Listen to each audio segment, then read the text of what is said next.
ನಮಸ್ತೆ ಸ್ನೇಹಿತರೆ, ಇವತ್ತು ನಾವು ಅಂತಿಮ BA ಇತಿಹಾಸದಲ್ಲಿ ಒಂದು ಮುಖ್ಯವಾದ ಪ್ರಶ್ನೆಯ ಸಂಪೂರ್ಣ ವಿವರಣೆಯನ್ನು ತಿಳ್ಕೊಳ್ಳುವ. ಯಾರೆಲ್ಲ ಅಂತಿಮ BA ವಿದ್ಯಾರ್ಥಿಗಳಿದ್ದೀರೋ, ನೀವು ಇತಿಹಾಸವನ್ನು ಆಯ್ಕೆ ಮಾಡಿಕೊಂಡಿದ್ರೆ ಇತಿಹಾಸದಲ್ಲಿ ಕೆಲವೊಂದು ಮುಖ್ಯವಾದಂತಹ ಪ್ರಶ್ನೆಗಳಿದೆ. ಅದನ್ನಷ್ಟೇ ಓದಿದರೆ ಖಂಡಿತವಾಗಿಯೂ ಸಾಕಾಗ್ತದೆ. ಯಾಕಂದರೆ ಅದೆಲ್ಲ ಕೂಡ ರಿಪೀಟ್ ಆಗಿ ಕೇಳುವಂತಹ ಪ್ರಶ್ನೆಗಳು. ಒಂದು ವರ್ಷ ಅದನ್ನು 10 ಅಂಕಕ್ಕೆ ಕೇಳಿದರೆ ಮತ್ತೊಂದು ಪ್ರಶ್ನೆ ಪತ್ರಿಕೆಯಲ್ಲಿ ಅಂದರೆ ಮತ್ತೊಂದು ವರ್ಷದಲ್ಲಿ ಅವರೇನು ಮಾಡ್ತಾರೆ, ಅದನ್ನೇ 15 ಅಂಕಕ್ಕೂ ಕೂಡ ಕೇಳ್ತಾರೆ. ಅಂತಹ ಒಂದು ಪ್ರಶ್ನೆ ಅಂದರೆ ವಿಜಯನಗರದ ಆಡಳಿತ. ವಿಜಯನಗರದ ಆಡಳಿತ ವೆರಿ ಇಂಪಾರ್ಟೆಂಟ್ ಆಗಿರುವಂತಹ ಪ್ರಶ್ನೆ. ವಿಜಯನಗರದ ಆಧಾರಗಳನ್ನು ಕೂಡ ನೀವು ಓದ್ಕೊಳ್ಬೇಕು. ಇವತ್ತು ನಾವು ವಿಜಯನಗರದ ಆಡಳಿತದ ಬಗ್ಗೆ ತಿಳ್ಕೊಳ್ಳುವ. ಪುಟ ಸಂಖ್ಯೆ 36ರಲ್ಲಿದೆ ನೋಡಿ. ವಿಜಯನಗರದ ಆಡಳಿತ ತುಂಬಾ ಇಂಪಾರ್ಟೆಂಟ್ ಆಗಿರುವಂತಹ 15 ಅಂಕದ ಪ್ರಶ್ನೆ.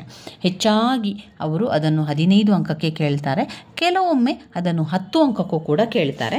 ನೀವು ಈಗಾಗಲೇ ಹಳೆಯ ಪ್ರಶ್ನೆ ಪತ್ರಿಕೆಗಳನ್ನು ನೋಡಿರ್ತೀರ.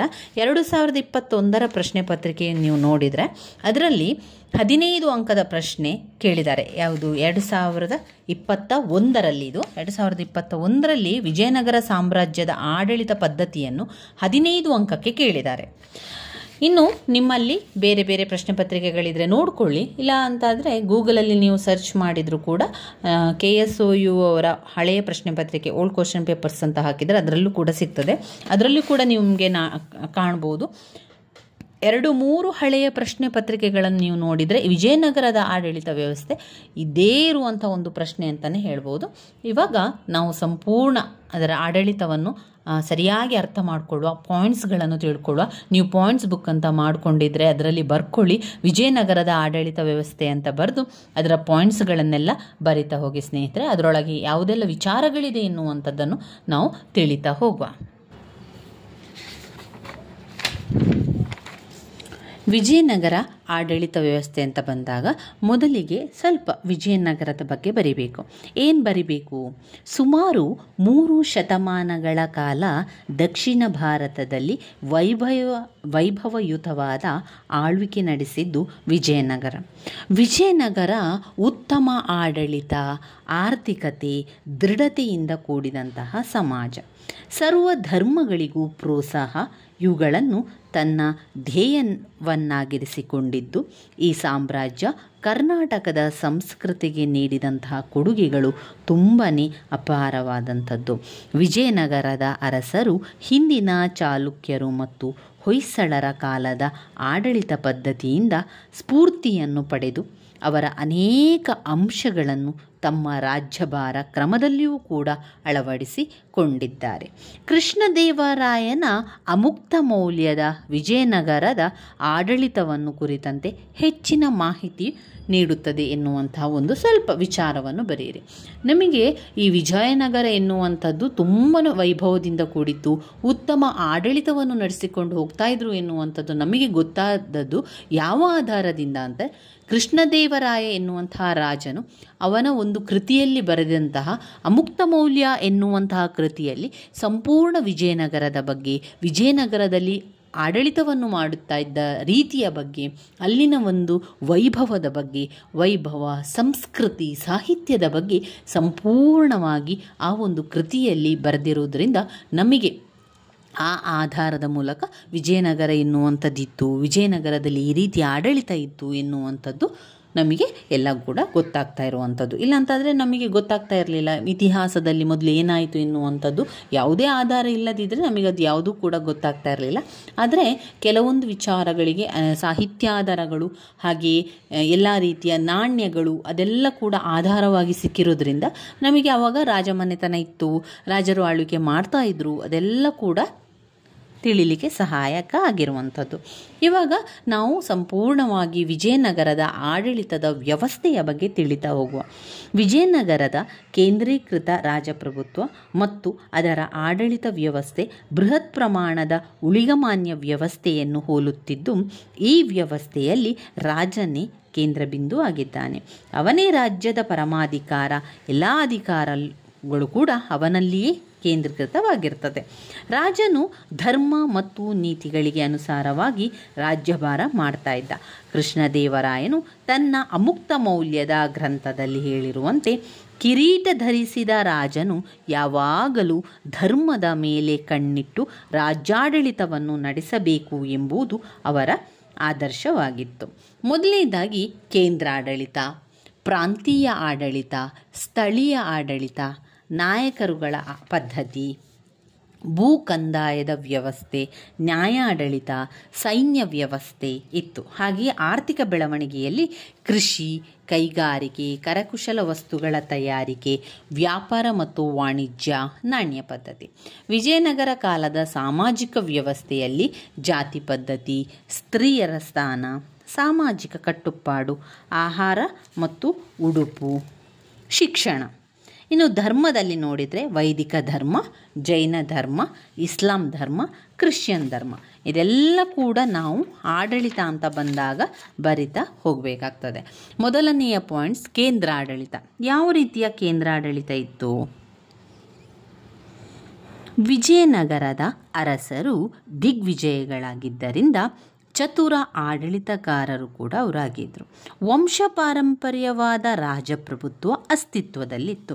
ರಾಜ್ಯದ ಸರ್ವೋಚ್ಚ ಅಧಿಕಾರಿ ಅರಸನಾಗಿದ್ದನು. ರಾಜನಿಗೆ ಸಹಾಯಕವಾಗಿ ಮಂತ್ರಿಮಂಡಲ ಕೂಡ ಇರ್ತಾ ಇತ್ತು. ಮೊದಲಿಗೆ ಕೇಂದ್ರಾಡಳಿತದಲ್ಲಿ ಎಲ್ಲ ವಿಚಾರಗಳು ಬರುವಂಥದ್ದು. ರಾಜನಿಗೆ ಸಹಕಾರ ನೀಡಲು ಮಂತ್ರಿ ಪರಿಷತ್ತು ಎನ್ನುವಂಥ ಒಂದು ವ್ಯವಸ್ಥೆ ಇತ್ತು. ಅದರಲ್ಲಿ ಮಹಾಪ್ರಧಾನಿ, ಮಹಾಮಂತ್ರಿ, ದಂಡನಾಯಕ, ಮಹಾಸಾಮಂತಾಧಿಕಾರಿ ರಾಜನಿಗೆ ಸಹಾಯವನ್ನು ಮಾಡ್ತಾ ಇದ್ರು. ಉದಾಹರಣೆಗೆ ನೋಡಿದರೆ ಸಾಳುವ ತಿಮ್ಮರಸ ಕೃಷ್ಣದೇವರಾಯನ ಕಾಲದಲ್ಲಿ ಪ್ರಧಾನಮಂತ್ರಿಯಾಗಿದ್ದನು. ಕೃಷ್ಣದೇವರಾಯ ತನ್ನ ಅಮುಕ್ತ ಮೌಲ್ಯದಲ್ಲಿ ಈ ರೀತಿಯಾಗಿ ಹೇಳಿಕೊಂಡಿದ್ದಾನೆ. ಆದ್ದರಿಂದ ಅದು ನಮಗೆ ತಿಳಿಯಿತು. ನಿನ್ನ ಅಧಿಕಾರ ಪರಿಮಿತಿಯಲ್ಲಿ ನೀನು ಕೇಳಿದ ಅಥವಾ ಕಂಡ ದುಷ್ಟರನ್ನು ಶಿಕ್ಷಿಸುವ ಅಥವಾ ಶಿಷ್ಟರನ್ನು ರಕ್ಷಿಸುವ ಕಾರ್ಯದಲ್ಲಿ ಪೂರ್ಣವಾದ ಎಚ್ಚರ ವಹಿಸಬೇಕು. ಅಜಾಗರೂಕತೆಗೆ ಅಥವಾ ನಿರ್ಲಕ್ಷ್ಯಕ್ಕೆ ಎಳ್ಳಷ್ಟು ಅವಕಾಶವಿರಕೂಡದು.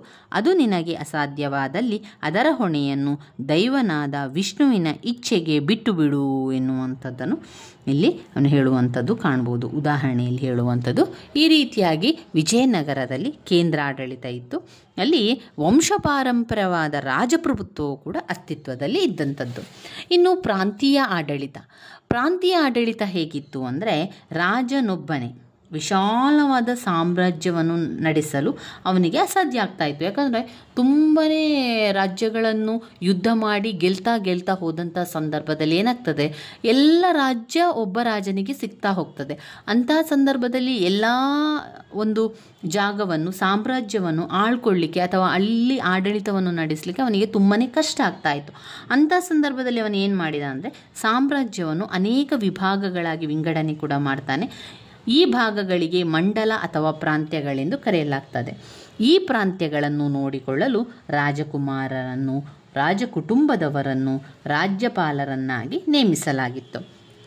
ರಾಜ್ಯಪಾಲರು ತಮ್ಮ ಪ್ರಾಂತ್ಯ ಅಥವಾ ರಾಜ್ಯದೊಳಗೆ ಸಾಕಷ್ಟು ಸ್ವತಂತ್ರವನ್ನು ಅವರು ಹೊಂದಿದ್ದರು.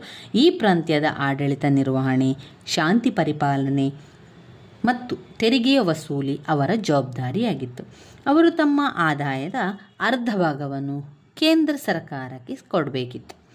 ಎರಡನೇ ದೇವರಾಯನ ಕಾಲದಲ್ಲಿ ಏನಾಯಿತು? ಎರಡನೇ ದೇವರ ಕಾಲದಲ್ಲಿ ನೇಮಕದಲ್ಲಿ ಸ್ವಲ್ಪ ಬದಲಾವಣೆ ಆಯಿತು. ರಾಜಕುಟುಂಬದ ಸದಸ್ಯರ ಜೊತೆಗೆ ಅಧೀನ ರಾಜಕುಟುಂಬ ಸದಸ್ಯರನ್ನು, ಇತರ ಗಣ್ಯ ವ್ಯಕ್ತಿಗಳನ್ನು ರಾಜ್ಯಪಾಲರಾಗಿ ನೇಮಿಸುತ್ತಿದ್ದರು. ರಾಜ್ಯಪಾಲರನ್ನು ದಂಡನಾಯಕರೆಂದು ಕರೆಯುತ್ತಿದ್ದರು. ಲಕ್ಕಣ್ಣ ದಂಡೇಶನು ಈ ಕಾಲದ ಪ್ರಸಿದ್ಧ ಪ್ರಾಂತ್ಯಾಧಿಕಾರಿಯಾಗಿ ಹಲವಾರು ಪ್ರಾಂತ್ಯಗಳ ಅಧಿಪತಿಯಾಗಿ ರಾಜ್ಯವಾಳಿದನು. ಇವನು ತನ್ನ ಹೆಸರಿನಲ್ಲಿ ನಾಣ್ಯಗಳನ್ನು ಕೂಡ ಅಚ್ಚು ಹಾಕಿಸಿದ್ದನು. ಪ್ರಾಂತ್ಯಾಧಿಕಾರಿಗಳು ರಾಜನ ಆಜ್ಞೆಯನ್ನು ಪಾಲಿಸುತ್ತಿದ್ದರು. ಶಾಂತಿ ಪರಿಪಾಲನೆ ಕೂಡ ಅವರ ಕರ್ತವ್ಯವಾಗಿತ್ತು. ಇನ್ನು ಸ್ಥಳೀಯ ಆಡಳಿತವನ್ನು ನಾವು ನೋಡಿದರೆ, ವಿಜಯನಗರದ ಅರಸರು ಆರೋಗ್ಯಕರವಾದ ಮತ್ತು ಶಕ್ತವಾದ ಸ್ಥಳೀಯ ಆಡಳಿತ ವ್ಯವಸ್ಥೆಯನ್ನು ತಮ್ಮ ಪೂರ್ವಜರಿಂದ ಪಾರಂಪರಿಕವಾಗಿ ಅನುಷ್ಠಾನಕ್ಕೆ ತಂದಿದ್ದರು. ಆಡಳಿತದಲ್ಲಿ ದಕ್ಷತೆ ಹೆಚ್ಚಿಸಲು ಪ್ರಾಂತ್ಯಗಳನ್ನು ನಾಡು, ನಗರ ಮತ್ತು ಗ್ರಾಮಗಳೆಂಬ ವಿಭಾಗಗಳಲ್ಲಿ ವಿಂಗಡಣೆ ಕೂಡ ಮಾಡ್ತಾಯಿದ್ರು. ಪ್ರಾಂತ್ಯ ಏನು ಮಾಡ್ತಾಯಿದ್ರು? ಪ್ರಾಂತ್ಯವು ಆಡಳಿತದ ಮೂಲ ಘಟಕ ಆದ್ದರಿಂದ ಗ್ರಾಮದಲ್ಲಿ ಗೌಡನು ಪ್ರಮುಖನಾಗಿದ್ದನು. ಶಾನುಭೋಗ, ತಳವಾರ ಮುಂತಾದ ಕೆಳಗಿನ ದರ್ಜೆಯ ಅಧಿಕಾರಿಗಳು ಕೂಡ ಇರ್ತಾಯಿದ್ರು. ಇವರ ಜೊತೆಗೆ ಅಕ್ಕಸಾಲಿಗ, ಕಮ್ಮಾರ, ಪುರೋಹಿತ, ಕ್ಷೌರಿಕ ತಮ್ಮ ದೈನಂದಿನ ಕೆಲಸಗಳನ್ನು ನಿರ್ವಹಿಸ್ತಾ ಇದ್ರು. ನಗರಗಳಲ್ಲಿ ಪಟ್ಟಣ ಶೆಟ್ಟಿ, ನಗರಾಧ್ಯಕ್ಷ ಎಂಬ ಅಧಿಕಾರಿಗಳು ಆಡಳಿತವನ್ನು ನಿರ್ವಹಿಸ್ತಾ ಇದ್ರು. ಮುಂದಿನ ಪದ್ಧತಿ ನಾಯಂಕರ ಪದ್ಧತಿ. ವಿಜಯನಗರ ಸಾಮ್ರಾಜ್ಯದ ಆಡಳಿತದಲ್ಲಿ ನಾಯಂಕರ ಪದ್ಧತಿ ಒಂದು ವಿಶೇಷವಾದ ವ್ಯವಸ್ಥೆ. ನಾಯಕರು ವಿಜಯನಗರ ಸಾಮ್ರಾಟರ ಸಾಮಂತರಾಗಿದ್ದು ಇವರು ಅರೆ ಸ್ವಾತಂತ್ರ್ಯ ಸ್ಥಾನಮಾನವನ್ನು ಕೂಡ ಹೊಂದಿದ್ರು. ಇವರನ್ನು ಸಾಮಂತ ನಾಯಕ, ದಂಡನಾಯಕ, ಮಂಡಲೇಶ್ವರ, ರಾಜ, ಮಹಾರಾಜ, ಒಡೆಯರ್ ಮುಂತಾದ ಹೆಸರಿನಿಂದ ಕರೆಯಲಾಗ್ತಾ ಇತ್ತು.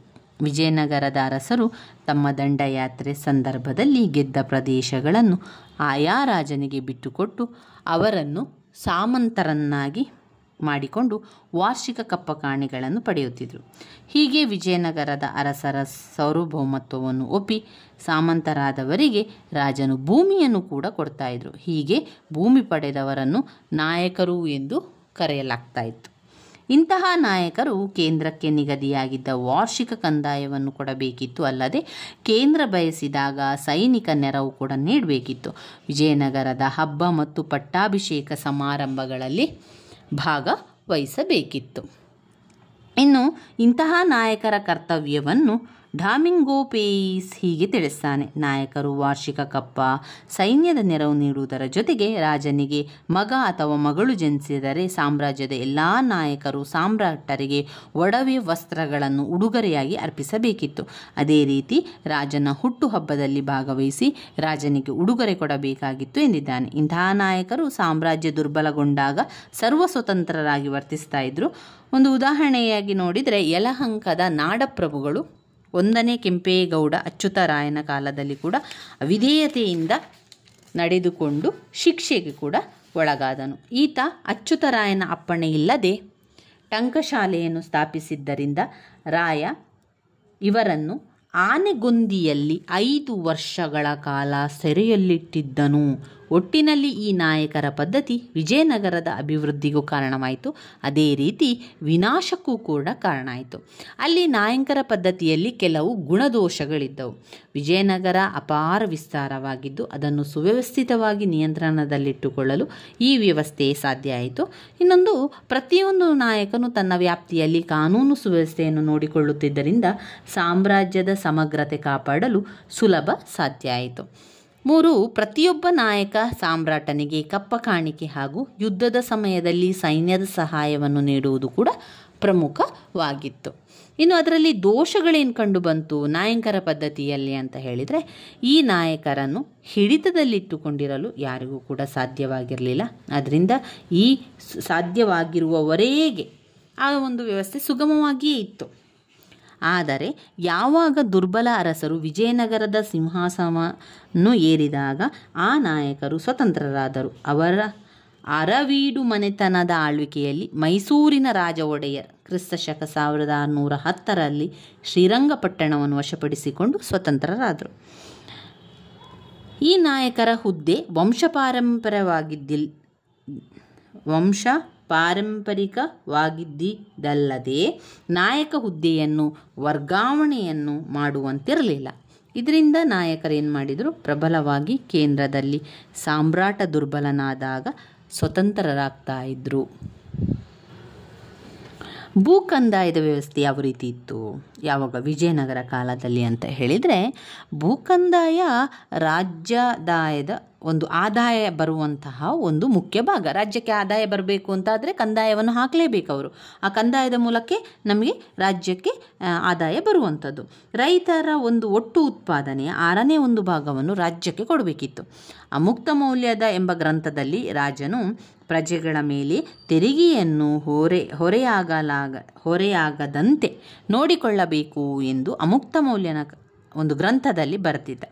ವೃತ್ತಿ ತೆರಿಗೆ, ಸುಂಕ ತೆರಿಗೆ, ಮನೆ ಕಂದಾಯ, ವಾಣಿಜ್ಯ ತೆರಿಗೆ, ಆಮದು ರಫ್ತು ತೆರಿಗೆ ರಾಜ್ಯದ ಬೊಕ್ಕಸಕ್ಕೆ ಅಪಾರ ಆದಾಯವನ್ನು ಕೂಡ ತರುತ್ತಿದ್ದವು. ವಿವಾಹ ತೆರಿಗೆಯು ಜಾರಿಯಲ್ಲಿತ್ತು. ಆದರೆ ಕೃಷ್ಣದೇವರಾಯನು ತನ್ನ ಪ್ರಧಾನಿ ತಿಮ್ಮರಸನ ಸಲಹೆಯ ಮೇರೆಗೆ ವಿವಾಹ ತೆರಿಗೆಯ ಪದ್ಧತಿಯನ್ನು ರದ್ದುಪಡಿಸಿದನು. ತಿರುವೈಗಾವೂರು ಶಾಸನದಲ್ಲಿ ತೆರಿಗೆ ವಿಧಿಸದ ಯಾವ ವೃತ್ತಿಯೂ ಕೂಡ ಇರಲಿಲ್ಲ ಎಂದು ಉಲ್ಲೇಖಿಸಲಾಗಿದೆ. ಮುಗ್ಗರಿ ನೇಕಾರಿಕೆಯ ಮೇಲಿನ ತೆರಿಗೆಯಾಗಿತ್ತು. ಗಾಣುಗರಿ ಎಣ್ಣೆ ತೆಗೆಯುವವರ ಮೇಲೆ ತೆರಿಗೆ, ಮೂಲ ವೀಸಾ ವರ್ತಕರು ಸಲ್ಲಿಸುತ್ತಿದ್ದ ತೆರಿಗೆ, ಮಾಳಿಗೆ ತೆರಿಗೆ, ಮಾಳಿಗೆ ಸುಂಕ, ಅಡ್ಡಗದ ಸುಂಕ, ಮಾರ್ಗದ ಸುಂಕ ಎಂಬ ಸುಂಕಗಳಿಂದ ಬಗ್ಗೆ ಶಾಸನಗಳು ತಿಳಿಸ್ತದೆ. ಅದೆಲ್ಲ ಇತ್ತು ಎನ್ನುವಂಥದ್ದು ಶಾಸನಗಳು ತಿಳಿಸ್ತದೆ. ಇನ್ನು ಕ್ಷಾಮ, ಪ್ರವಾಹ ಇನ್ನಿತರ ಕಾರಣಗಳಿಂದ ಹಾನಿಗೊಳಗಾದಂತಹ ಪ್ರಸಂಗಗಳಲ್ಲಿ ಕಂದಾಯ ಮನ್ನಾ ಮಾಡಲಾಗ್ತಿತ್ತು. ತೆರಿಗೆಯನ್ನು ಧಾನ್ಯ, ಧನ ರೂಪದಲ್ಲಿ ಕೂಡ ಕೊಡ್ತಾಯಿದ್ರು. ವಿಜಯನಗರದ ವೇಶ್ಯಾಗೃಹಗಳಿಂದ ಬಂದ ತೆರಿಗೆಯನ್ನು ರಾಜಧಾನಿಯನ್ನು ಕಾಯುವ ಪಹರೆಯವರಿಗೆ ಕೊಡಲು ಬಯಸ್ತಿದ್ದರು ಎಂದು ಅಬ್ದುಲ್ ರಜಾಕ್ ಹೇಳಿದ್ದಾನೆ. ಇನ್ನು ಬರುವಂಥದ್ದು ನ್ಯಾಯಾಡಳಿತ.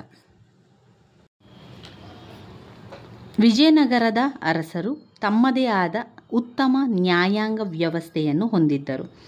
ಸಾಮ್ರಾಟರು ಇಡೀ ಸಾಮ್ರಾಜ್ಯದ ಸರ್ವೋಚ್ಚ ನ್ಯಾಯಾಧೀಶನಾಗಿರುತ್ತಿದ್ದರು.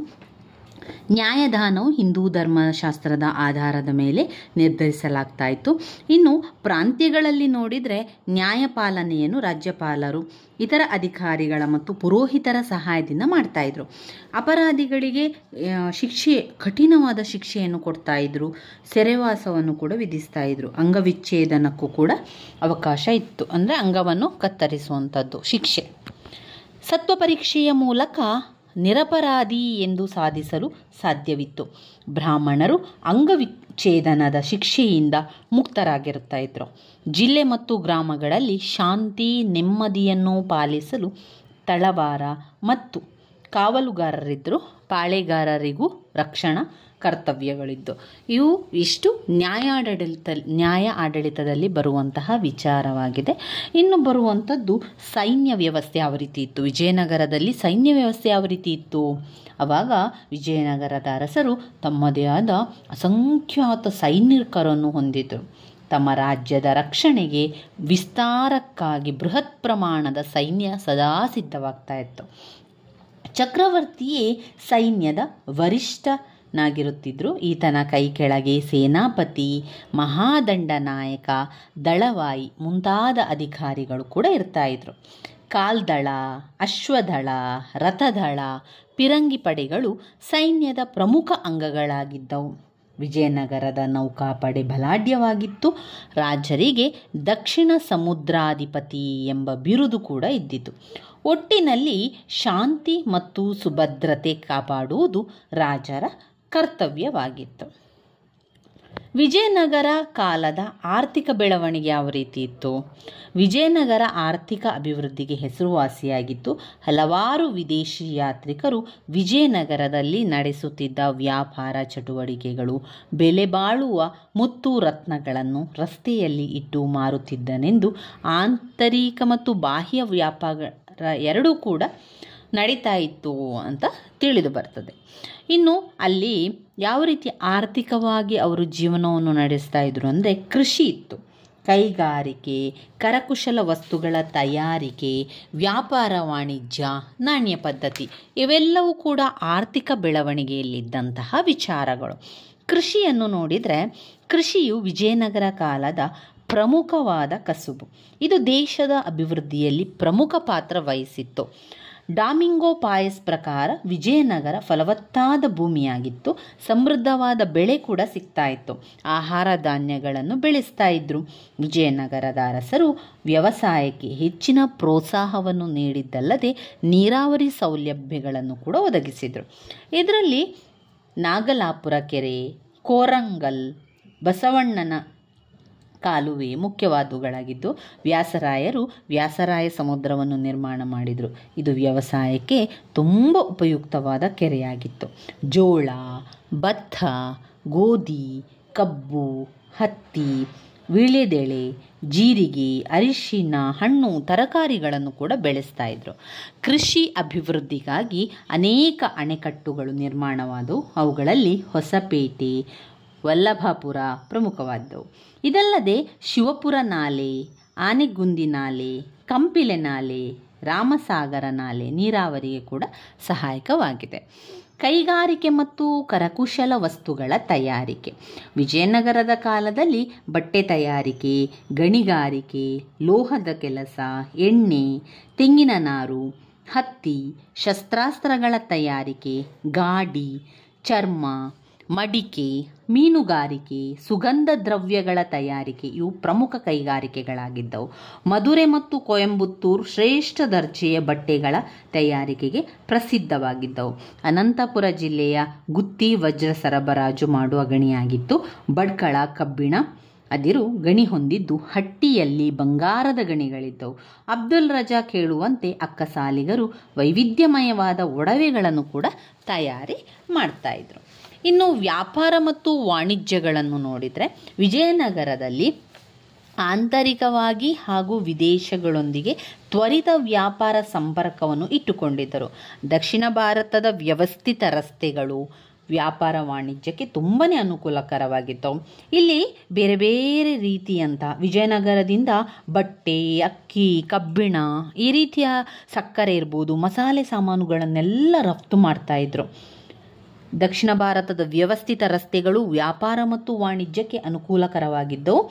ವಿಜಯನಗರದಿಂದ ಗೋವಾದವರೆಗೂ ಕೂಡ ರಸ್ತೆ ವ್ಯವಸ್ಥೆ ಇತ್ತು. ಮತ್ತೊಂದು ರಸ್ತೆ ಹೊನ್ನಾವರ ಮತ್ತು ಭಟ್ಕಳಕ್ಕೆ ಸಂಪರ್ಕವನ್ನು ಕಲ್ಪಿಸಲಾಗಿತ್ತು. ಸಾಮಾನ್ಯವಾಗಿ ಆಂತರಿಕ ವ್ಯಾಪಾರ ಮುಸ್ಲಿಂ ವ್ಯಾಪಾರಿಗಳ ಕೈಯಲ್ಲಿತ್ತು. ಮಲಬಾರಿನಲ್ಲಿ ಚೆಟ್ಟೀಸ್ ಅಥವಾ ಶೆಟ್ಟೀಸ್ ಪ್ರಮುಖರಾಗಿದ್ದರು. ಕಾವಾಡಿಗರು ಕುದುರೆ, ಎತ್ತಿನಗಾಡಿ, ಕತ್ತೆ ಮುಂತಾದವುಗಳನ್ನು ಸರಕು ಸಾಗಾಣಿಕೆಗೆ ಉಪಯೋಗಿಸ್ತಾ ಇದ್ದರು. ವಿಜಯನಗರ ಸಾಮ್ರಾಜ್ಯದಲ್ಲಿ ಸುಮಾರು 300 ರೇವುಗಳಿದ್ದವು. China, Portugal, Persia, Ceylon, Rome, Greek, Arabia ಮುಂತಾದ ರಾಷ್ಟ್ರಗಳೊಂದಿಗೆ ವ್ಯಾಪಾರ ಸಂಪರ್ಕವನ್ನು ಕೂಡ ಇಟ್ಟುಕೊಂಡಿದ್ದರು. ಬೆಲೆ ಬಾಳುವ ಆಭರಣ, ವಜ್ರ, ಹರಳುಗಳನ್ನು ಬಹಿರಂಗವಾಗಿ ಮಾರಾಟ ಕೂಡ ಮಾಡ್ತಾ ಇದ್ರು. ಕುದುರೆ, ಆನೆ, ತಾಮ್ರ, ಹವಳ, ಸೀಸ, ಪಾದರಸ, ಗಾಜು, ಮದ್ದುಗುಂಡು ಎಲ್ಲ ಕೂಡ ಆಮದನ್ನು ಕೂಡ ಮಾಡಿಕೊಳ್ತಾ ಇದ್ರು. ಬೆಲೆ ಬಾಳುವಂತಹ ಆಭರಣ ಇರ್ಬೋದು, ವಜ್ರ ಇರ್ಬೋದು, ಹರಳುಗಳನ್ನು ಬಹಿರಂಗವಾಗಿ ಮಾರಾಟ ಮಾಡ್ತಾ ಇದ್ರು. ಯಾಕಂದರೆ ಆವಾಗ ಏನು ಭಯ ಇರಲಿಲ್ಲ, ಕಳ್ಳಕಾಕರೆಲ್ಲ ಇರಲಿಲ್ಲ. ಯಾಕಂದರೆ ಅಷ್ಟು ಏನಾದರೂ ತಪ್ಪು ಮಾಡಿದರೆ ಕಠಿಣ ಶಿಕ್ಷೆ ಇತ್ತು, ಮತ್ತು ಕೈಕಾಲುಗಳನ್ನು ಕತ್ತರಿಸುವಂತಹ ಶಿಕ್ಷೆ ಕೂಡ ಇತ್ತು. ಆದ್ದರಿಂದ ಯಾವುದೇ ಕಳ್ಳತನ ಕೂಡ ಆಗ್ತಾ ಇರಲಿಲ್ಲ. ನಾಣ್ಯ ಪದ್ಧತಿ. ವಿಜಯನಗರದ ಅರಸರು ವಿವಿಧ ನಮೂನೆಯ ನಾಣ್ಯಗಳನ್ನು ಆಚರಣೆಗೆ ತರ್ತಾರೆ. ವ್ಯಾಪಾರವು ಸುಗಮವಾಗಿ ಸಾಗಲು ಅನುಕೂಲ ಕೂಡವಾಗಿತ್ತು. ಖಾಸಗಿ ವ್ಯಕ್ತಿಗಳು ರಾಜನ ಅನುಮತಿಯನ್ನು ಪಡೆದು ಈ ರೀತಿಯಾದ ನಾಣ್ಯ ಚಲಾವಣೆಯನ್ನು ಕೂಡ ಮಾಡ್ತಾಯಿದ್ರು. ಚಿನ್ನ, ತಾಮ್ರ, ಬೆಳ್ಳಿಯ ನಾಣ್ಯಗಳು ಕೂಡ ಚಲಾವಣೆಯಲ್ಲಿದ್ದವು. ವರಹ, ಹೊನ್ನು, ಗದ್ಯಾಣ ಇದು ಪ್ರಮುಖ ನಾಣ್ಯ ಆಗಿತ್ತು. ವರಹ ಚಿನ್ನದ ನಾಣ್ಯವು 52.7 ಗ್ರಾಂ ತೂಕದ ನಾಣ್ಯವಾಗಿತ್ತು. ಪಣ ಮತ್ತು ಹಾಗ ಎಂಬ ಚಿನ್ನದ ನಾಣ್ಯಗಳಿದ್ದವು. ತಾರ ಎಂಬುದು ಬೆಳ್ಳಿಯ ನಾಣ್ಯವಾಗಿತ್ತು. ವಿಜಯನಗರದ ಅರಸನ ಲಾಂಛನ ವರಾಹವಾಗಿದ್ದರೂ ನಾಣ್ಯಗಳ ಮೇಲೆ ಹನುಮಾನ್, ಗರುಡ, ಆನೆಗಳ ಲಾಂಛನಗಳು ಕೂಡ ಮುದ್ರಿತವಾಗಿದ್ದವು. ಕೆಲವು ನಾಣ್ಯಗಳ ಮೇಲೆ ಶಿವ, ಪಾರ್ವತಿ, ಲಕ್ಷ್ಮೀನಾರಾಯಣ, ಸರಸ್ವತಿ, ನಂದಿ, ದುರ್ಗಾ, ವೆಂಕಟೇಶ್ವರ ಚಿತ್ರಗಳನ್ನು ಕೂಡ ಮುದ್ರಿಸಲಾಗಿತ್ತು. ವಿಜಯನಗರ, ಬಾರಕೂರು, ಮಂಗಳೂರಿನಲ್ಲಿ ಟಂಕಶಾಲೆಗಳಿದ್ದವು. ಲಕ್ಕಣ ದಂಡನಾಯಕನು ಕೆಲವು ನಾಣ್ಯಗಳನ್ನು ಹೊರಡಿಸಿದ್ದರು. ನಾಣ್ಯಗಳ ಮೇಲೆ ಕನ್ನಡ ಮತ್ತು ದೇವನಾಗರಿ ಲಿಪಿಯಲ್ಲಿ ರಾಜರ ಹೆಸರುಗಳನ್ನು ಕೂಡ ಮುದ್ರಿಸಲಾಗಿತ್ತು. ಇನ್ನು ಸಾಮಾಜಿಕ ವ್ಯವಸ್ಥೆ ಯಾವ ರೀತಿ ಇತ್ತು? ವಿಜಯನಗರ ಕಾಲದ ಸಾಮಾಜಿಕ ವ್ಯವಸ್ಥೆ ಜಾತಿ ಪದ್ಧತಿ, ಸ್ತ್ರೀಯರ ಸ್ಥಾನ, ಸಾಮಾಜಿಕ ಕಟ್ಟುಪಾಡುಗಳು, ಆಹಾರ ಮತ್ತು ಉಡುಗೆಗಳು, ಶಿಕ್ಷಣ ಯಾವುದೇ ರೀತಿ ಇತ್ತು ವಿಜಯನಗರ ಕಾಲದಲ್ಲಿ ಅಂತ ನೋಡಿದರೆ ಜಾತಿ ಪದ್ಧತಿ ಇತ್ತು. ಇವರ ಕಾಲದಲ್ಲಿ ಸಾಮಾಜಿಕ ವ್ಯವಸ್ಥೆ, ಧರ್ಮ, ಜಾತಿ, ವೃತ್ತಿ ಆಧಾರಿತ ವರ್ಗಗಳಿದ್ದವು. ಆ ಕಾಲದ ಸಮಾಜ ಮಾನವ ಕುಲದ ವೈವಿಧ್ಯತೆಯನ್ನು ಪ್ರತಿಬಿಂಬಿಸುವಂತಹ ಚಿತ್ರ ಶಾಲೆಯಂತಿತ್ತು. ವಿಜಯನಗರದ ಸಾಮ್ರಾಟರು ಪಡೆದಿದ್ದ ಹಿಂದೂ ಧರ್ಮದ ರಕ್ಷಕರೆಂಬ ಬಿರುದುಗಳು ಹಿಂದೂ ಧರ್ಮವನ್ನು ಸಂಘಟಿಸುವಲ್ಲಿ ಹಾಗೂ ಪುನರುಜ್ಜೀವನಗೊಳಿಸುವಲ್ಲಿ ಅಶಕ್ತರಾಗಿದ್ದರೆಂಬುದನ್ನು ತಿಳಿಸುತ್ತದೆ. ಚತುರ್ವರ್ಣಗಳಲ್ಲದೆ ವೀರಶೈವ, ಜೈನ, ಮುಸ್ಲಿಂ, ಕ್ರೈಸ್ತ ಜನಾಂಗಗಳು ಕೂಡ ಇದ್ದವು. ವೇದಾಧ್ಯಯನ, ಯಾಗ, ಪೌರೋಹಿತ್ಯ ಬ್ರಾಹ್ಮಣರ ಕರ್ತವ್ಯಗಳಾಗಿದ್ದವು. ಕ್ಷತ್ರಿಯರು ಸೇನಾಪತಿಗಳಾಗಿ, ಸೈನಿಕರಾಗಿ ಆಡಳಿತದ ವಿವಿಧ ಕ್ಷೇತ್ರದಲ್ಲಿ ಸೇವೆಯನ್ನು ಸಲ್ಲಿಸ್ತಾ ಇದ್ರು. ರಾಜಮನೆತನದವರು ಮತ್ತು ಇತರೆ ಕೆಳವರ್ಗದವರು ಪರಾಕ್ರಮದಿಂದ ಕ್ಷತ್ರಿಯರೆನಿಸಿಕೊಂಡಿದ್ದರು. ಸಾಲೆ ತೊರೆಯವರ ಪ್ರಕಾರ ವಿಜಯನಗರದ ಇತಿಹಾಸದಲ್ಲಿ ಕ್ಷತ್ರಿಯರು ಒಂದು ನಿರ್ದಿಷ್ಟ ಜಾತಿಯಾಗಿತ್ತು ಎಂಬುದಕ್ಕೆ ಯಾವುದೇ ಪುರಾವೆಗಳು ಇರಲಿಲ್ಲ. ವೈಶ್ಯರು ವ್ಯವಹಾರಗಳನ್ನು ನೋಡಿಕೊಳ್ತಾ ಇದ್ರು. ಇವರು ರಾಜ್ಯಾಡಳಿತದಲ್ಲಿ ಉನ್ನತ ಸ್ಥಾನವನ್ನು ಕೂಡ ಹೊಂದಿದ್ರು. ವೈಶ್ಯರು ವ್ಯಾಪಾರಿ ಸಂಘಗಳನ್ನು ಕಟ್ಟಿ ಸಾಮ್ರಾಜ್ಯದ ಉದ್ದಗಲಕ್ಕೂ ಅಲೆದು ವ್ಯಾಪಾರವನ್ನು ಕೂಡ ಮಾಡ್ತಾ ಇದ್ರು. ವೈಶ್ಯರು ಶ್ರೀಮಂತರಾಗಿದ್ದು ವ್ಯಾಪಾರವನ್ನೇ ಮುಖ್ಯ ವೃತ್ತಿಯಾಗಿ ಮಾಡಿಕೊಂಡಿದ್ದರು. ಶೂದ್ರರು ಸಮಾಜದಲ್ಲಿ ಕೊನೆಯ ಸ್ಥಾನವನ್ನು ಹೊಂದಿದ್ದರು. ಇವರಲ್ಲಿ ಸಂಕೀರ್ಣವಾದ ಹಲವು ಜಾತಿ ಹಾಗೂ ಉಪಜಾತಿಗಳು ಕೂಡ ಇದ್ದವು. ವಿದ್ಯಾಭ್ಯಾಸ ಇವರಿಗೆ ಲಭಿಸುತ್ತಿರಲಿಲ್ಲ.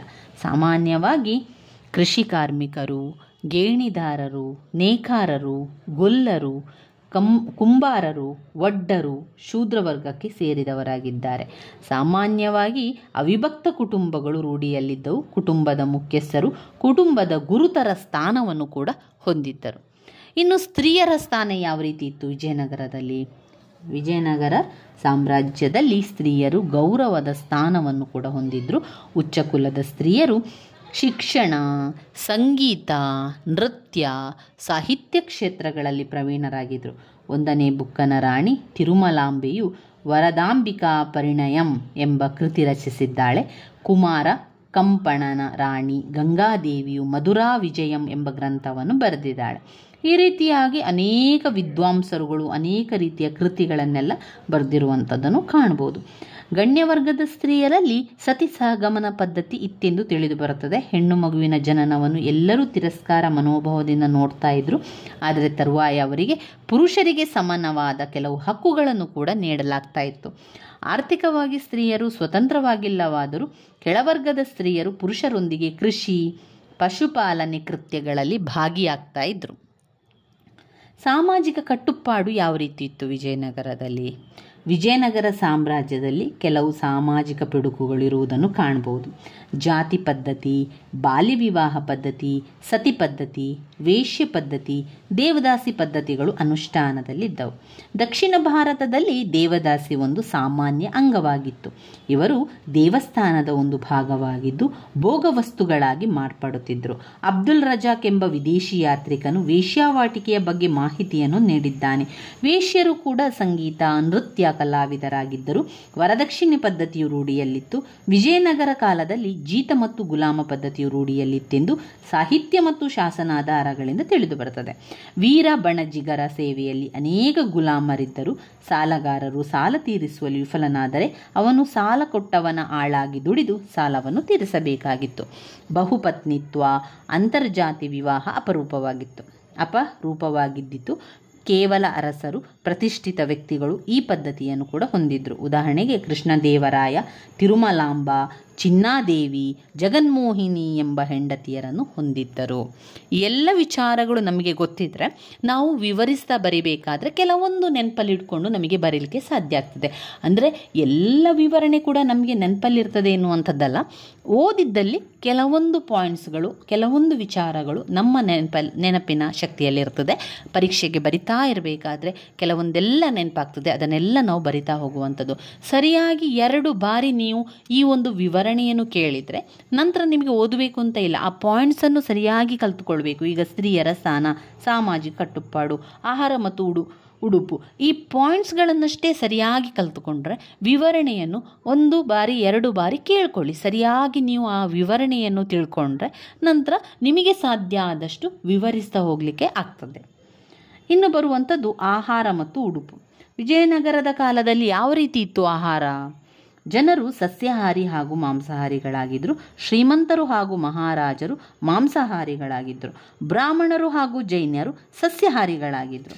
ಇವರ ಕಾಲದಲ್ಲಿ ಪುರುಷರು ಮತ್ತು ಸ್ತ್ರೀಯರು ತಮ್ಮದೇ ಆದ ಉಡುಗೆ ತೊಡುಗೆಗಳನ್ನು ಕೂಡ ಧರಿಸುತ್ತಿದ್ದರು. ಗಂಡಸರು ಧೋತಿ, ಶರ್ಟು, ಉತ್ತರೀಯವನ್ನು ಧರಿಸುತ್ತಿದ್ದರು. ಹೆಂಗಸರು ಸಾಮಾನ್ಯವಾಗಿ ಸೀರೆಯನ್ನು ಧರಿಸ್ತಾ ಇದ್ರು. ಗಂಡಸರು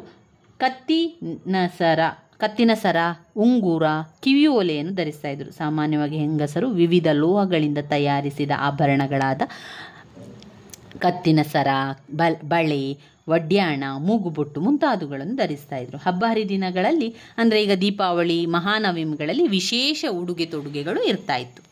ಇನ್ನು ಶಿಕ್ಷಣ ನೋಡಿದರೆ ಯಾವ ರೀತಿ ಇತ್ತು? ವಿಜಯನಗರ ಅರಸರು ಶಿಕ್ಷಣಕ್ಕೆ ಹೆಚ್ಚಿನ ಒತ್ತನ್ನು ನೀಡ್ತಾ ಇದ್ರು. 1ನೇ ಬುಕ್ಕರಾಯನಿಗೆ ಭಾರತೀಯ ತೀರ್ಥ ಹಾಗೂ ವಿದ್ಯಾರಣ್ಯ ಗುರುಗಳಾಗಿದ್ದರು. ಪ್ರಾಥಮಿಕ ಶಿಕ್ಷಣವನ್ನು ಬಾಲಬೋಧೆ ಎಂದು ಕರೆಯುತ್ತಾ ಇದ್ರು. ಬ್ರಹ್ಮಪುರಿಗಳು, ದೇವಾಲಯಗಳು, ಅಗ್ರಹಾರಗಳು, ಮಠಗಳು ಉನ್ನತ ಶಿಕ್ಷಣ ಕೇಂದ್ರಗಳಾಗಿದ್ದವು.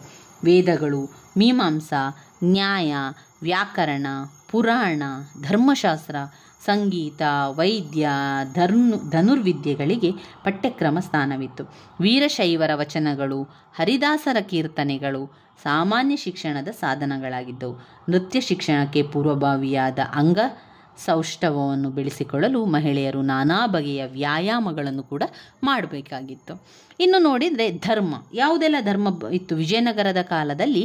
ಶೈವ ಧರ್ಮ, ವೈಷ್ಣವ ಧರ್ಮ, ಜೈನ ಧರ್ಮ, ವೈದಿಕ ಧರ್ಮ, ಇಸ್ಲಾಂ ಧರ್ಮ, ಕ್ರಿಶ್ಚಿಯನ್ ಧರ್ಮ ಎಲ್ಲ ಕೂಡ ಅನುಷ್ಠಾನದಲ್ಲಿದ್ದವು. ಈ ಕಾಲದ ಅರಸರು ಧಾರ್ಮಿಕ ಸಹಿಷ್ಣುತೆಗಳು ಕೂಡ ಆಗಿದ್ದರು. ಬಹುತೇಕ ಶಾಸನ ಹಾಗೂ ಸಾಹಿತ್ಯಗಳಿಂದ ಇವರ ಧಾರ್ಮಿಕ ನೀತಿಗಳನ್ನು ತಿಳಿಯಬಹುದಾಗಿದೆ. ವೈದಿಕ ಧರ್ಮ, ಇದು ವೈದಿಕ ಮಾರ್ಗ ಪ್ರವರ್ತಕ ಎಂಬ ಒಂದು ಬಿರುದು ಕೂಡ ದೊರೆಯುತ್ತದೆ ಬುಕ್ಕನಿಗೆ. ಯಾಕೆ? ದಕ್ಷಿಣ ಭಾರತದಲ್ಲಿ ವೈದಿಕ ಧರ್ಮ ಪ್ರಧಾನವಾಗಿತ್ತು. ವಿಜಯನಗರದ ಕಾಲದಲ್ಲಿ ಮುಸ್ಲಿಮರಿಂದ ಹಿಂದೂ ಧರ್ಮವನ್ನು ಸಂರಕ್ಷಣೆ ಮಾಡುವುದೇ ಅವರ ಕರ್ತವ್ಯ ಕೂಡ ಆಗಿತ್ತು. ಸಂಗಮ ಮನೆತನದ ರಾಜರುಗಳು ಶೈವ ಧರ್ಮೀಯರಾಗಿದ್ದರು. ಸಾಳುವ ಹಾಗೂ ತುಳುವ ಮನೆತನದವರು ಶ್ರೀ ವೈಷ್ಣವ ಧರ್ಮೀಯರಾಗಿದ್ದರು.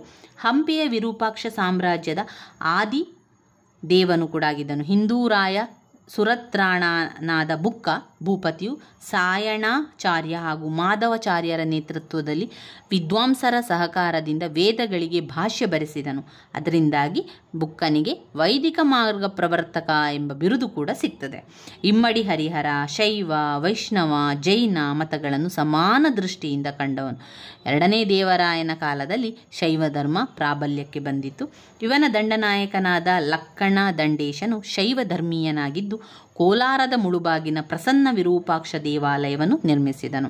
15ನೇ ಶತಮಾನದ ಅಂತ್ಯದ ವೇಳೆಗೆ ತೊಂಡದ ಸಿದ್ಧಲಿಂಗ, ಗೋಸಲ ಚೆನ್ನಬಸವರು ಈ ಪಂಥದ ಏಳಿಗೆಗಾಗಿ ದುಡಿದು ಜನಸಮೂಹದಲ್ಲಿ ನವಚೇತನವನ್ನು ಕೂಡ ಮೂಡಿಸಿದರು. ವ್ಯಾಸರಾಯರ ಶಿಷ್ಯರಾದ ಪುರಂದರದಾಸ, ಕನಕದಾಸ ವೈಷ್ಣವ ಪಂಥದ ಅನೇಕ ಕೀರ್ತನೆಗಳನ್ನು ಕೂಡ ರಚಿಸಿ ಹಾಡಿದ್ದಾರೆ. ಜೈನ ಧರ್ಮವು ವಿಜಯನಗರದ ಕಾಲದಲ್ಲಿ ಅನೇಕ ರಾಜರುಗಳಿಂದ ಪ್ರೋತ್ಸಾಹಿಸಲ್ಪಟ್ಟಿತು. 1ನೇ ಬುಕ್ಕರಾಯನು ಜೈನರು ಮತ್ತು ವೈಷ್ಣವರ ನಡುವೆ ಇದ್ದಂತಹ ವಿವಾದವನ್ನು ಬಗೆಹರಿಸಿ ಅವರ ನಡುವೆ ಸೌಹಾರ್ದವನ್ನುಂಟು ಮಾಡಿದುದಲ್ಲದೆ ಶಿಥಿಲವಾದ ಜೈನ ಮಂದಿರಗಳ ದುರಸ್ತಿ ಕೂಡ ಮಾಡಿಸಿದರು. ಇಮ್ಮಡಿ ಹರಿಹರನ ದಳಪತಿ ಹಾಗೂ ಮಂತ್ರಿಯಾಗಿದ್ದ ಇರುಗಪ್ಪನು ಜೈನ ಮತಾವಲಂಬಿಯಾಗಿದ್ದನು. ಇಸ್ಲಾಂ ಧರ್ಮಕ್ಕೂ ಕೂಡ ವಿಜಯನಗರದ ಅರಸರು ಸಹಾನುಭೂತಿಯನ್ನು ತೋರಿಸಿದ್ರು.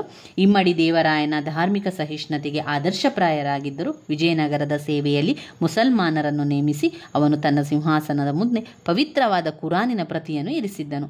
ವಿಜಯನಗರದಲ್ಲಿ ಮಸೀದಿಯೊಂದನ್ನು ನಿರ್ಮಿಸಲು ಆಜ್ಞೆ ಮಾಡಿದ ಇಮ್ಮಡಿ ದೇವರಾಯನು ಮುಸಲ್ಮಾನರ ಧಾರ್ಮಿಕ ಆಚರಣೆಗಳಿಗೆ ತನ್ನ ಅಧಿಕಾರಿಗಳಿಂದಾಗಲಿ ಇತರ ಪ್ರಜೆಗಳಿಂದಾಗಲಿ ಅಪಚಾರವಾಗದಂತೆ ನೋಡಿಕೊಂಡನು. ಅಳಿಯ ರಾಮರಾಯನು ಕೂಡ ಅಧಿಕ ಮುಸ್ಲಿಂ ಸೈನ್ಯಾಧಿಕಾರಿಗಳನ್ನು ಕೂಡ ನೇಮಿಸಿಕೊಂಡಿರುವುದು ಹಾಗೂ ಮಸೀದಿಗಳ ನಿರ್ಮಾಣಕ್ಕೆ ಅನುಮತಿ ನೀಡಿರುವುದನ್ನು ಕೂಡ ಕಾಣಬಹುದು. ಹಿಂದೂ ಮತ್ತು ಮುಸ್ಲಿಂ ಶೈಲಿಯ ಕಟ್ಟಡಗಳು ಅವರ ಕಾಲದಲ್ಲಿ ನಿರ್ಮಾಣ ಆಗಿದ್ದವು. ಕ್ರಿಶ್ಚಿಯನ್ ಧರ್ಮವು ಕೂಡ ವಿಜಯನಗರದ ಕಾಲದಲ್ಲಿ ಪ್ರೋತ್ಸಾಹಿಸಲ್ಪಟ್ಟಿತ್ತು. ಈ ವೇಳೆಗಾಗಲೇ ಪೋರ್ಚುಗೀಸರು ದಕ್ಷಿಣ ಭಾರತದಲ್ಲಿ ತಮ್ಮ ಆಧಿಪತ್ಯವನ್ನು ಸ್ಥಾಪಿಸಿದ್ದರು. ಅನೇಕ ಚರ್ಚುಗಳು ಕೂಡ ನಿರ್ಮಾಣವಾದವು. ಮುಸ್ಲಿಮರು ಹಾಗೂ ಹಿಂದೂಗಳಂತೆಯೇ ಕ್ರೈಸ್ತರು ಸಮಾನ ಹಕ್ಕು ಬಾಧ್ಯತೆಗಳನ್ನು ಪಡೆದಿದ್ದರು. ಅಂದು ವಿಜಯನಗರಕ್ಕೆ ಆಗಮಿಸಿದಂತಹ ಪೋರ್ಚುಗಲ್ ದೇಶದ ಡಾಮಿಂಗೋ ಪೇಯಸ್, ಬಾರ್ಬೋಸಾ,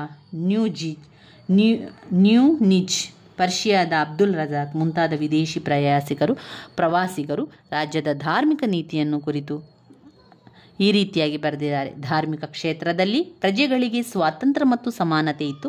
ಅದು ಮತೀಯ ರಾಜ್ಯವಾಗಿರದೆ ಜಾತ್ಯತೀತ ಆಗಿತ್ತು. ಧಾರ್ಮಿಕ ಸಾಮರಸ್ಯ ಇತ್ತು ಎಂದಿದ್ದಾರೆ. ನೋಡಿ, ಇವಿಷ್ಟು ನಮ್ಮ ವಿಜಯನಗರದ ಸಾಮ್ರಾಜ್ಯದ ಆಡಳಿತ ವ್ಯವಸ್ಥೆ ಬಂದಾಗ ನಾವು ಬರಿತಾ ಹೋಗಬೇಕಾಗ್ತದೆ ಸ್ನೇಹಿತರೆ. 15 ಅಂಕಕ್ಕೆ ಬಂದಾಗ 4ರಿಂದ 5 ಪುಟ ಆದರೂ ಕೂಡ ನಿಮ್ಮ ಉತ್ತರ ಇರಬೇಕು. ನೀವು ಸೆಕ್ಷನ್ ಸಿಯಲ್ಲಿ 15 ಅಂಕದ ಪ್ರಶ್ನೆಗಳು ಬರುವಂಥದ್ದು. 2 ಪ್ರಶ್ನೆಗೆ ಉತ್ತರವನ್ನು ಬರಿಬೇಕಾಗ್ತದೆ. ನೀವು ಪ್ರಶ್ನೆ ಪತ್ರಿಕೆಯಲ್ಲಿ ಈಗ 2024ರ ಪ್ರಶ್ನೆ ಪತ್ರಿಕೆಯಲ್ಲಿ 2 ಪ್ರಶ್ನೆಗೆ ಉತ್ತರವನ್ನು ಬರಿಬೇಕು. 15 ಅಂಕದ ಪ್ರಶ್ನೆ ಅಂತ ಬಂದಾಗ 2 ಪ್ರಶ್ನೆಗೆ ಉತ್ತರವನ್ನು ಬರಿಬೇಕಾಗ್ತದೆ. ಆ 2 ಪ್ರಶ್ನೆ ಕೂಡ ಹೆಚ್ಚು ಉತ್ತರಗಳು ಕಾಣಬೇಕು, ಹೆಚ್ಚು ಪಾಯಿಂಟ್ಸ್ಗಳು ಬರೀರಿ. ಆ ಪಾಯಿಂಟ್ಸ್ಗಳ ವಿವರಣೆ ಕೂಡ ಇರಬೇಕು. ಆದಷ್ಟು 4ರಿಂದ 5 ಪುಟ ಆದರೂ ಕೂಡ ನಿಮ್ಮ ಉತ್ತರ ಇರಲಿ. ಯಾವುದೇ ಪ್ರಶ್ನೆಯನ್ನು ಬಿಟ್ಟು ಬರಬೇಡಿ. ಎಲ್ಲ ಪ್ರಶ್ನೆ ಕೂಡ ಉತ್ತರವನ್ನು ಬರೆದು ಬನ್ನಿ ಸ್ನೇಹಿತರೆ. ನಿಮಗೆ ಎಷ್ಟು ವಿವರಿಸಲಿಕ್ಕೆ ಸಾಧ್ಯ ಆಗ್ತದೋ ಅಷ್ಟನ್ನು ಕೂಡ ವಿವರಿಸಿ. ಪಾಯಿಂಟ್ಸನ್ನು ಸರಿಯಾಗಿ ಕಲೀಲಿಕ್ಕೆ ಆರಂಭ ಮಾಡಿ. ಪಾಯಿಂಟ್ಸ್ ನಿಮಗೆ ಸರಿಯಾಗಿ ಗೊತ್ತಿದ್ದರೆ ಎಲ್ಲದಕ್ಕೂ ಕೂಡ ನೀವು ಹೆಚ್ಚು ವಿವರಣೆಯನ್ನು ಬರೀಲಿಕ್ಕೆ ಸಾಧ್ಯ ಆಗ್ತದೆ. ನನ್ನ ವಿಡಿಯೋಸ್ ಎಲ್ಲ ನಿಮಗೆ ಇಷ್ಟ ಆಗಿದ್ದರೆ ಲೈಕ್ ಕೊಡಿ, ಶೇರ್ ಮಾಡಿ, ಹಾಗೆ ಸಬ್ಸ್ಕ್ರೈಬ್ ಮಾಡಲಿಕ್ಕೆ ಮರಿಬೇಡಿ ಸ್ನೇಹಿತರೆ. ಇನ್ನಷ್ಟು ಯಾವುದೆಲ್ಲ ಮುಖ್ಯವಾದ ಪ್ರಶ್ನೆ ಇದೆ ಆ ಪ್ರಶ್ನೆಯನ್ನಷ್ಟೇ ನಿಮಗೆ ನಾನು ವಿವರಿಸ್ತಾ ಹೋಗ್ತೇನೆ. ಎಷ್ಟು ಸಾಧ್ಯ ಆಗ್ತದೋ ಅಷ್ಟು ನಿಮಗೆ ನಾನು ಹೇಳ್ಕೊಡ್ತಾ ಹೋಗ್ತೇನೆ. ಆರಂಭದಲ್ಲಿ ನೀವು ಓದಬೇಕಾಗಿರುವಂಥದ್ದು ಇತಿಹಾಸ ಕೋರ್ಸ್ 3 ಅಂತಿಮ BA ವಿದ್ಯಾರ್ಥಿಗಳು ಆರಂಭದಿಂದಲೇ ಅಭ್ಯಾಸವನ್ನು ಆರಂಭಿಸ್ತಾ ಹೋಗಿ. ನಿಮ್ಮ ಒಂದು ಪಾಯಿಂಟ್ಸ್ ಬುಕ್ಕನ್ನು ಕೂಡ ಮಾಡಿಕೊಳ್ಳಿ. ರಿಪೀಟ್ ಆಗಿರುವಂತಹ ಪ್ರಶ್ನೆಗಳನ್ನೆಲ್ಲ ಮೊದಲಿಗೆ ಓದಿ ಮುಗಿಸಿಕೊಳ್ಳಿ. 15 ಅಂಕದ ಪ್ರಶ್ನೆ, ಒಂದು 4-15 ಅಂಕದ ಮುಖ್ಯವಾದಂತಹ ಪ್ರಶ್ನೆ ಬಂದೇ ಬರ್ತದೆ ಎನ್ನುವಂತಹ ಮುಖ್ಯವಾದ ಪ್ರಶ್ನೆಗಳಿದೆಯಲ್ಲ, ಆ ಪ್ರಶ್ನೆಯ ಉತ್ತರಗಳನ್ನು ಸರಿಯಾಗಿ ಕಲಿತಿಟ್ಕೊಳ್ಳಿ. ಅದು 15 ಅಂಕಕ್ಕೂ ಕೂಡ ಕೇಳ್ತಾರೆ, 10 ಅಂಕಕ್ಕೂ ಕೂಡ ಕೇಳುವಂತಹ ಪ್ರಶ್ನೆಗಳಾಗಿದೆ. ಅದರಿಂದ ಅದನ್ನು ಓದ್ಕೊಳ್ಳಿ ಸ್ನೇಹಿತರೆ. ಮುಖ್ಯವಾದ ಪ್ರಶ್ನೆಗಳ ವಿವರಣೆಯನ್ನು ಕೂಡ ನಾನು ಮಾಡ್ತಾ ಹೋಗ್ತೇನೆ. ನನಗೆ ಎಷ್ಟು ಸಾಧ್ಯ ಆಗ್ತದೋ ಅಷ್ಟನ್ನು ನಿಮಗೆ ನಾನು ತಿಳಿಸ್ತಾ ಹೋಗ್ತೇನೆ. ಧನ್ಯವಾದಗಳು.